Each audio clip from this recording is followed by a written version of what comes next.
Hello, my name is Mark, and I thank you so much for coming by today. Well, it's that time of year again when we put away our summer projects and start thinking about the fall art challenges that artists across the globe enjoy participating in. For me, I've been doing the Inktober challenge for several years now, and it's something that I really look forward to doing. However, this year, the event has been met with unexpected drama, drawing the negative mire of controversy. By now, you may be aware that two successful online art influencers are embroiled in a case of plagiarism allegations. Frankly, I was surprised by the whole affair and never imagined that this would be a topic I'd be talking about. Still, it's a good example of how badly things can go when we put our personal situations online for the whole world to see. An allegation like plagiarism can be really damaging, even without proof or being true. It can ruin reputations, it can corrupt someone's name recognition or brand, and even put a person's ability to earn money or make a living at significant risk. The thing is, scandal and controversy draw our attention and they sell. And when handled right, they can actually be profitable. It's not uncommon for artists, journalists, and musicians to plagiarize other people's work. In some cases, it can be devastating, like for a well-known journalist in my area who was accused of plagiarism twice and was eventually fired from a prominent newspaper. Yet in other cases, it can be profitable, like with Andy Warhol or Jeffrey Koons, who were accused of plagiarism which only increased the value of their artwork because of the associated scandals.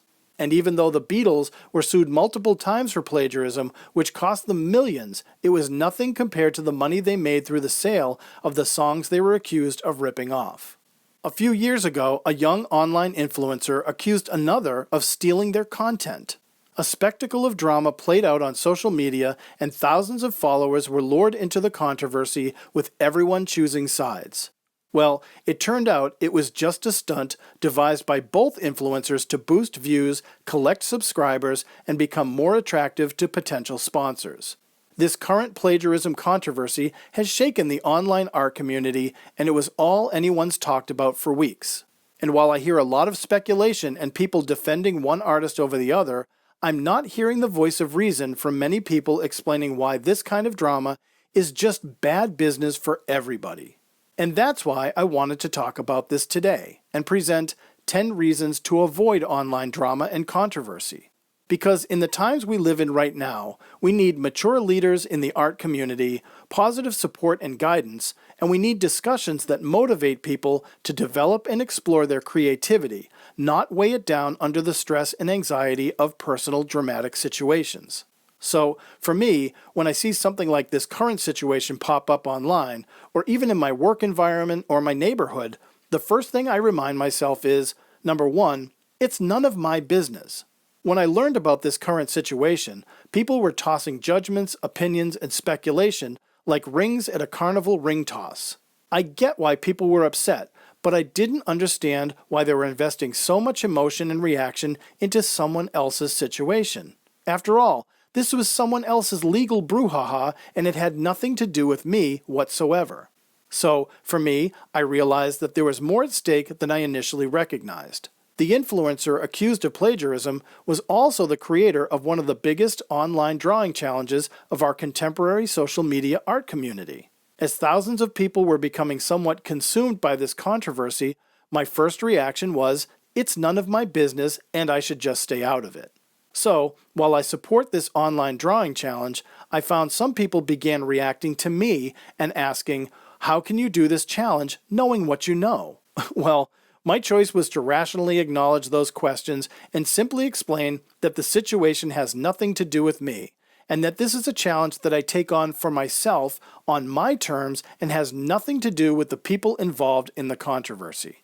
A lot of folks didn't agree with me and have abandoned the challenge altogether, which I completely support as their decision as well. But at the end of the week, the philosophy still applies, whether it's school, work, or even at home. If it's not our situation, then it's always best to just stay out of it. Because once we choose to engage it, the consequences of a dramatic situation can be costly. Number 2, don't jump on the bandwagon. In discussing controversy, people draw lines in the sand and choose sides. It's easy to get caught up in drama because it's like watching a lightning strike. It's exciting, energetic, and it stimulates a rush of adrenaline. And it's also fun. Because while watching someone else experience scandal, drama, or controversy may be exciting, we can always fall back into the notion that, thank goodness it's not me. We get to sit on the sidelines and watch the drama unfold, tossing in our judgments and opinions free will as spectators. But once people start posting comments, it's natural to want to be part of the winning side. Everyone wants to be in the know, to collect information, and to be the first to chime in on new developments, to be able to join in and bond with others who are also riding on the bandwagon. But for those who jump on the bandwagon, there are potential negative consequences.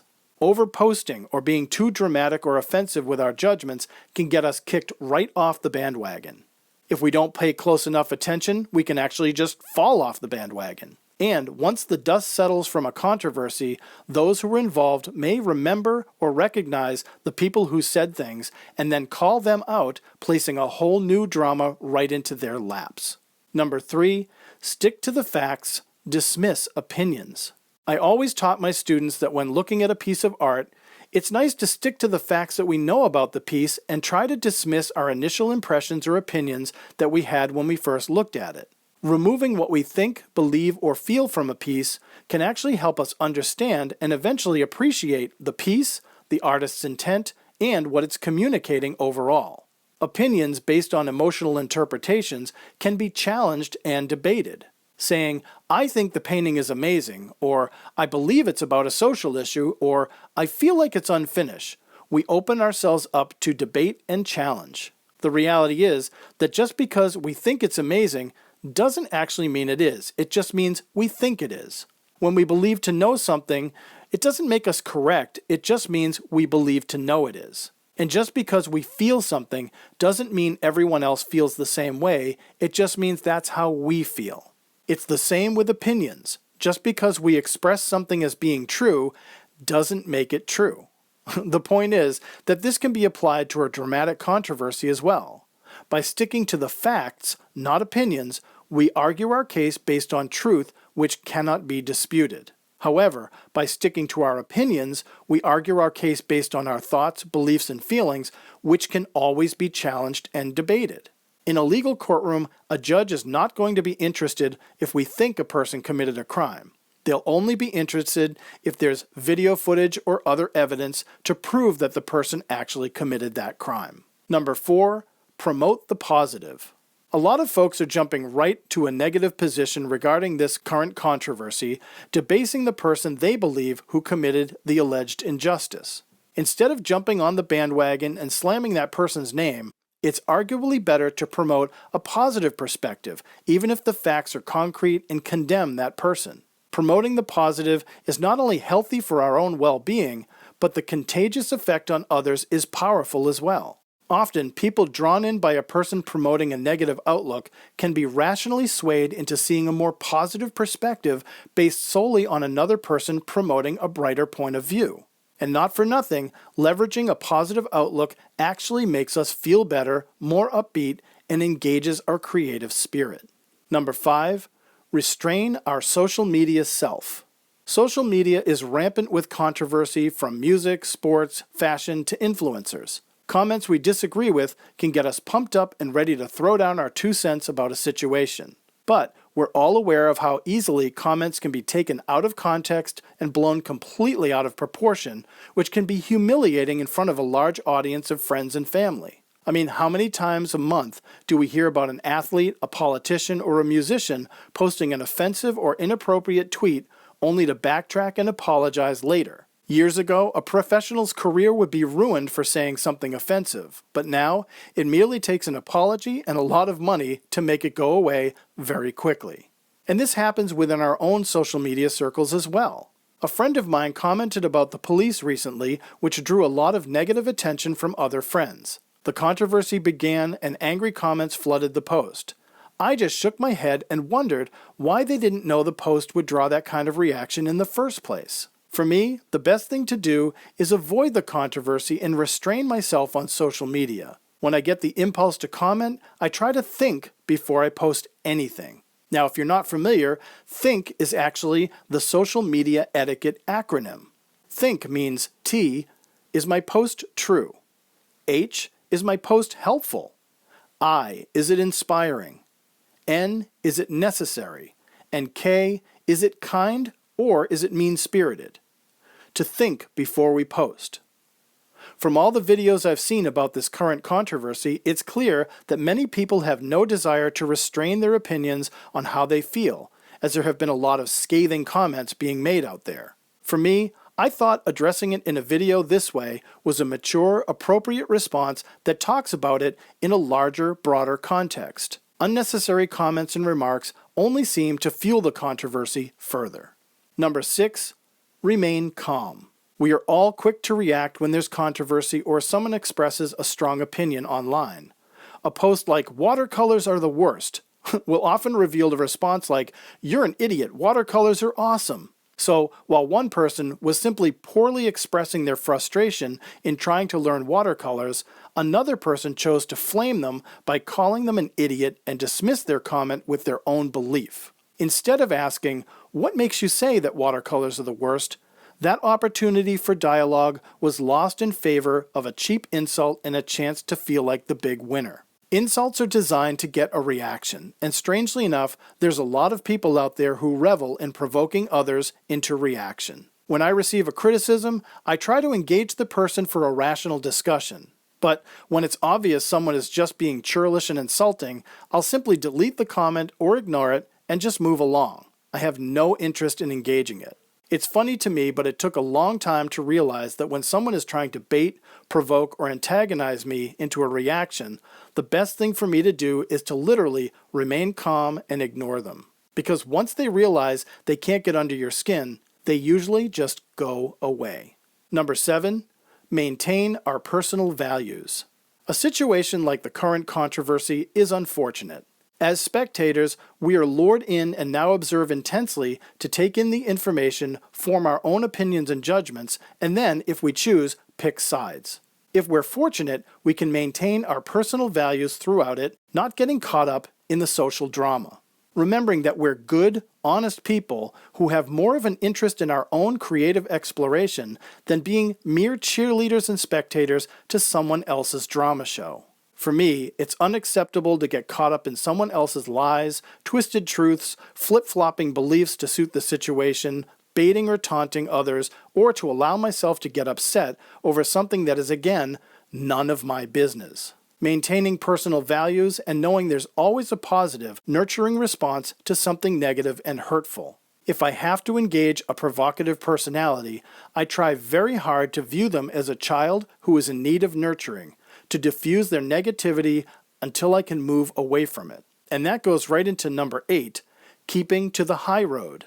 When I'm online, I refuse to engage negative or hostile personalities who are just fishing for a reaction. Why? Because I like to think that I'm better than that. It's taken years, but I've learned to quickly recognize provocative or negative personalities. Instead of engaging them, like I might have when I was young, I can now move away from it or even call it out when necessary, simply saying, "I'm sorry, but I'm not interested in engaging this kind of negative discussion." It's as simple as taking the high road instead of the low road. The low road is for people who like to complain and descend into negativity, where the high road is for people who prefer to climb towards success and see positive opportunities. In a situation where someone is trying to draw that negative attention out, it's much more satisfying to say no and just move on past it, for peace of mind and for our creative spirit. Number 9, see the forest for the trees. There's an old saying about how the devil is in the details, and to me, that means when I'm working on a piece, it's important to focus on the larger picture and not the little tiny details that make it up. It's true in many fields where people are unable to see the larger scope because they're stuck on the small details. Hence the saying, "You can't see the forest for the trees." It's like a landscape painter so hung up on painting all the little trees, they forget to explore the full scope of the entire forest. In school, students get hung up on the details of a subject instead of seeing the full overview of the subject. With an online drama and controversy, people get caught up in the who said what and the whispery gossip that they end up missing the whole point of the discussion. There's a Facebook group from my hometown where a heated discussion arose about a dangerous intersection. People wanted traffic lights. Other people wanted to reroute traffic. And still others wanted a police presence. But instead of discussing the dangers of that intersection and ways to resolve them, folks became insulting, belligerent, and hostile toward each other, missing the whole point of the discussion altogether. It became about people's subjective opinions, not about the concern for the community. And that's where my concern is for this current online art influencer drama that has recently unfolded. That one person has dumped their own personal conflict with another person right into the lap of an entire art community, creating a fervor and an uproar for reasons that I don't entirely understand. If we state the facts, we can acknowledge that the person had sincere concerns. But when we examine what benefit there was to bringing it to the online community, it seems to me that it was done to expose another art influencer and perhaps gain sympathy. Prior to the person presenting this allegation, thousands of people were joyously preparing to partake in one of the biggest online drawing challenges of the year. However, after making this allegation, the community fell into a negative fissure of confusion and concern, causing that uproar of controversy and drama that has now gone on for weeks. My question is, was it worth it? Was there a better way to handle this and leave the entire online art community out of it? Is there more here than meets the eye? Are we being distracted by something bigger or more nefarious going on? Remember, if we focus on the tiny details in minutia, we risk losing sight of a much bigger picture. The old, you can't see the forest for the trees. And that takes us, finally, to number 10, don't let it interfere. Personally, this whole affair smells like spinach, and I don't like it at all. As a professional artist, parent, and former teacher, this seems to pander to a specific cohort of artists that respond quickly and emotionally to this kind of controversy. Using a social media platform to plead a case and turn an entire community against a fellow influencer and artist seems to me to be counterproductive and frankly unfair. I completely understand that there may be legitimacy to these allegations, but as I said in number 1, it's none of my business. But when my YouTube recommendations become full of videos about these two influencers and this controversy, I saw a need to address how to avoid getting caught up in it, for a voice of reason to perhaps explain why this shouldn't interfere with our objectives and goals or distract the online art community from the positive enjoyment and excitement of our own work, especially with the thrill of Inktober and other drawing challenges coming quickly upon us. Because in the end, whatever happens between these two people is simply none of our business. If they want to sell books, that's their business. If they want to point fingers and make allegations, that's their business. If they want to turn the community upside down to serve their own purpose, that's their business. It's not ours, and it's not mine.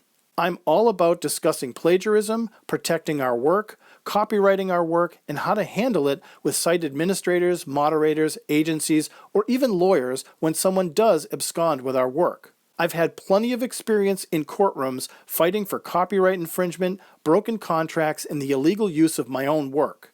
It's exhausting, it's horrible, and it's expensive. While my channel may be still small and growing, I'd never use it to make personal allegations or leverage a controversy publicly to name names and damage credibility of another artist. Even throughout this video, I took great care not to mention any names involved in this controversy out of respect. And perhaps that's the difference. I respect the online community that has given me the opportunity to provide a positive platform to share my experiences, my thoughts, my artwork and music, and the trusted fellowship of good, honest conversation of art topics that we all find entertaining, educational, and inspiring. For that, I'm eternally grateful and sincerely humble. Thank you so much for coming by today and sharing in this conversation. I would love to hear your thoughts and feedback on this whole matter in the comments below. For now, stay safe and healthy, and good luck if you plan to take on any of the drawing challenges in October. And remember, we are not passengers on someone else's creative journey. We are the pilots of our own. Take care, and God bless.